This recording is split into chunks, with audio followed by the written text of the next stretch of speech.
चलिए जानते हैं रेसिडुअल वॉल्यूम क्या होता है। किसी भी नॉर्मल एडल्ट में जो लंग की कैपेसिटी है कि उसमें कितनी एयर आ सकती है, that is around 5 to 6 litre. और जब आप अनकॉन्शियस माइंड में रेस्ट पोजीशन में आप ब्रीद इन ब्रीद आउट कर रहे होते हैं तो it's only half a litre of air आप ब्रीद इन करते हैं, half a litre you are breathing it out. और जब आप कॉन्शियस माइंड से एक डीप ब्रीद लेते हैं, you fill your lung to maximum capacity, that's 5 litre. और जब आप फोर्सफुली ब्रीद आउट कर रहे हैं, एक्सेल आउट कर रहे हैं, you are not able to exhale out full 5 litre. आप अराउंड 3.8 लीटर एक्सेल आउट कर रहे हैं।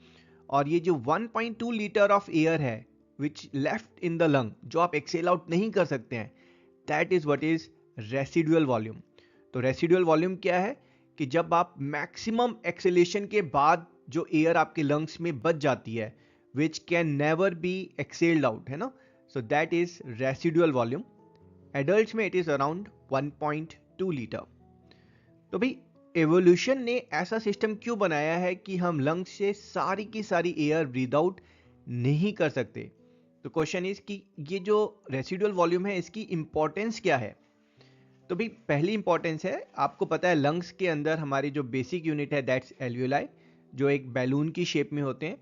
और एल्वियोलाई में गैस एक्सचेंज के लिए म्यूकस प्रेजेंट रहता है, they are not dry.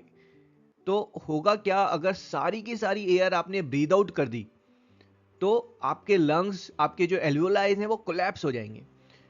And जब वो कोलैप्स हो गए हैं उसके बाद जब आप ब्रीद इन कर रहे हैं तो सारे एल्वियोलाई जो है वो इन्फ्लेट नहीं हो पाएंगे।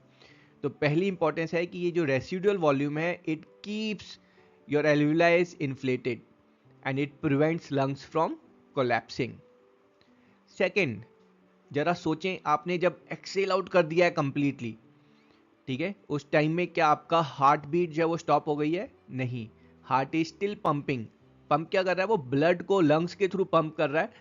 और वो जो ब्लड है it's suppose to carry, it's suppose to do the exchange of gases, मतलब CO2 जो है वो बाहर निकलनी चाहिए और O2 अंदर आनी चाहिए। अगर रेसिडुअल वॉल्यूम नहीं होगा तो उस फ्यू सेकेंड्स के लिए, जब आपने पूरा एक्सेल आउट कर दिया है, तो उस टाइम में एक्सचेंज ऑफ गैसेस नहीं हो पाएगा। तो रेसिडुअल वॉल्यूम्स क्या कर रहा है? It allows continuous exchange of gases, कि भाई पूरा एक्सेल आउट कर दिया है, ब्रीद आउट कर दिया है, तब भी गैस का एक्सचेंज जो है वो होता रहे और हमारी ब्लड में ऑक्सीजन सप्लाई मेंटेन रहे।